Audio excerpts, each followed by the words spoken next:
ರಾಮಲಲ್ಲಾ ಮೂರ್ತಿ ಕೆತ್ತನೆ ವೇಳೆ ಅರುಣ್ ಯೋಗಿರಾಜ್ ಅವರಿಗೆ ಕಣ್ಣಿಗೆ ಪೆಟ್ಟಾಗಿದೆ. 15 ದಿನ ಒಂಟಿ ಕಣ್ಣಿನಲ್ಲಿ ರಾಮಲಲ್ಲಾ ಮೂರ್ತಿಯನ್ನ ಕೆತ್ತನೆ ಮಾಡಿದ್ದಾರೆ ಅರುಣ್ ಯೋಗಿರಾಜ್.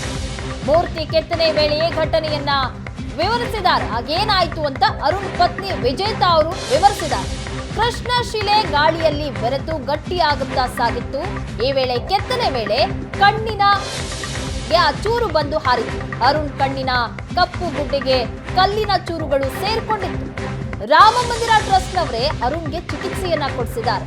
ಶಿಲ್ಪಿಯಾದವರಿಗೆ ಮೂರ್ತಿ ಕೆತ್ತನೆ ವೇಳೆ ಕೈ ಕಾಲಿಗೆ ತೊಂದರೆ ಆಗ್ತಾ ಇರುತ್ತೆ. ಆದ್ರೆ ಕಣ್ಣಿಗೆ ತೊಂದರೆ ಆದಾಗ ಅಂತ ಹೇಳಿದಾಗ ಗಾಬರಿ ಆಗಿತ್ತು ಅಂತ ಪತ್ನಿ ವಿಜೇತಾ ಹೇಳಿದ್ದಾರೆ.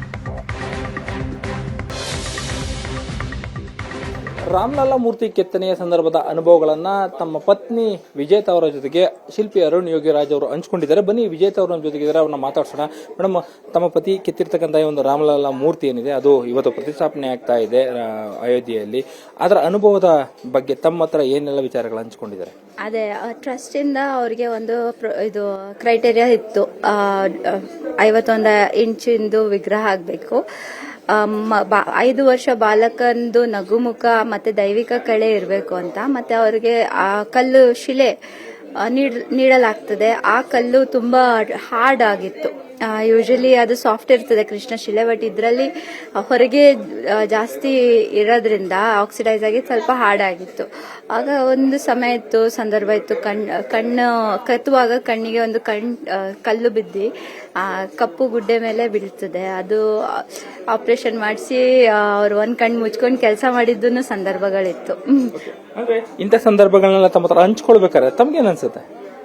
ನನ್ಗಂತೂ ಒಂಥರ ಗೂಸ್ ಬಂಪ್ಸ್ ಬಂದಂಗೆ ಆಗ್ತದೆ. ಒಂಥರ ಭಯನೇ ಆಗೋಗಿತ್ತು. ಬಟ್ ಕಣ್ಣು ತುಂಬಾ ಇಂಪಾರ್ಟೆಂಟ್. ಕಣ್ಣಿಗೆ ಏನಾದ್ರೂ ಏಟಾದ್ರೆ ಶಿಲ್ಪಿಗೆ ಕೆತ್ತಲಿಕ್ಕೆ ತುಂಬಾ ಕಷ್ಟ ಆಗ್ತದೆ. ಆ ಭಗವಂತ ಇದ್ದ ಕಾಪಾಡ್ಕೊಂಡ ಅಂತಾನೆ ಅನಿಸ್ತದೆ. ಈಗ ಕಣ್ಣು ನೋವು ಇಲ್ಲಿ ಎಷ್ಟು ದಿನ ಕೆಲಸ ಮಾಡಿದ್ರಂತ? ಹೇಗೆ ಕೆಲಸ ಮಾಡ್ತಿದ್ರು? ಒಂದು 15 ದಿನ 20 ದಿನ ಕೆಲಸ ಮಾಡ್ತಿದ್ರು. ಆಮೇಲೆ ಅದು ಇನ್ನೊಂದ್ಸತಿ ಕ್ಲೀನ್ ಮಾಡಿಸ್ಕೊಂಡಾಗ ಇನ್ನೊಂಚೂರು ಕಲ್ಚಕೆಗಳು ಪೀಸಸ್ ಇತ್ತಂತೆ. ಅದೆಲ್ಲ ಸರಿ ಆದ್ಮೇಲೆ ಅವ್ರಿಗೆ ಸ್ವಲ್ಪ ನೋವು ಕಮ್ಮಿ ಆಗಿ ಕಣ್ಣು ದೇವ್ರು ಕಾಪಾಡ್ಕೊಂಡ್ಬಿಟ್ರು. ಒಂದೇ ಕಣ್ಣಲ್ಲಿ ಮಾಡಿದಾರಂತೆ. ನಮ್ಗೆ ಈ ವಿಷಯಗಳು ನಮ್ ಕೆಲ್ಸದವರು ಮತ್ತೆ ಅಲ್ಲಿ ಟ್ರಸ್ಟ್ ಇಂದ ಗೊತ್ತಾಗಿದ್ದು. ನಮ್ಗೂನು ಒಂಥರ ಭಯನೇ ಆಗೋಗಿತ್ತು. ಈಗ ನೋಡಿ, ಅವತ್ತಿನ ಬೈಕು ಇವತ್ತು ಸಿಗ್ತಾ ಇರ್ತಕ್ಕಂಥ ಗೌರವ ಸನ್ಮಾನಗಳನ್ನ ನೋಡೋದಾದ್ರೆ ಇವತ್ತಿಗೆ ಏನ್ಸುತ್ತೆ? ಒಬ್ಬ ಶಿಲ್ಪಿ ಏನೇ ಕೆತ್ತಬೇಕಾದ್ರೂ ಇದು ಒಂದು ಕಷ್ಟದ ಕೆಲಸ. ಕಲ್ಲಿಗೆ, ಕೈಗೆ, ಕಾಲಿಗೆ ಉಳಿ ಸುತ್ತಿಗೆ ಬೀಳೋದು ಸಹಜ, ಏಟಾಗೋದು ಸಹಜ. ಮಿಷಿನ್ ಎಲ್ಲ ಯೂಸ್ ಮಾಡುವಾಗ್ಲೂ ಏಟಾಗಿತ್ತು. ಬಟ್ ಇದು ಒಂದು ಕಣ್ಣಿಗೆ ಏಟಾದಾಗ ಒಂದು ಭಯ ಆಗಿತ್ತು. ಬಟ್ ದೇವ್ರ ಕೃಪೆ, ಅವ್ರಿಗೆ ಏನೂ ಆಗಿಲ್ಲ. ಸಣ್ಣದ್ರಲ್ಲೇನೆ ವಾಸಿ ಆದ್ರು. ಖುಷಿ ಆಯ್ತು. ಸೊ ಇದು ಅರುಣ್ ಯೋಗಿರಾಜ್ ಅವರ ಪತ್ನಿ ವಿಜೇತಾ ಅವರ ಮಾತಾಗಿರ್ತಕ್ಕಂಥದ್ದು. ಕ್ಯಾಮ್ರಾ ಪರ್ಸನ್ ನವೀನ್ ಜೊತೆ ಮಧು ಚಿನ್ಕುರುಳಿ, ಏಷ್ಯಾನೆಟ್ ಸುವರ್ಣ ನ್ಯೂಸ್, ಮೈಸೂರು.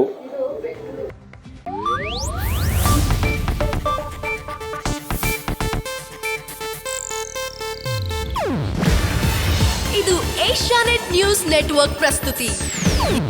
ನೀವು ನೋಡ್ತಿದ್ದೀರಾ ಏಷ್ಯಾನೆಟ್ ಸುವರ್ಣ ನ್ಯೂಸ್.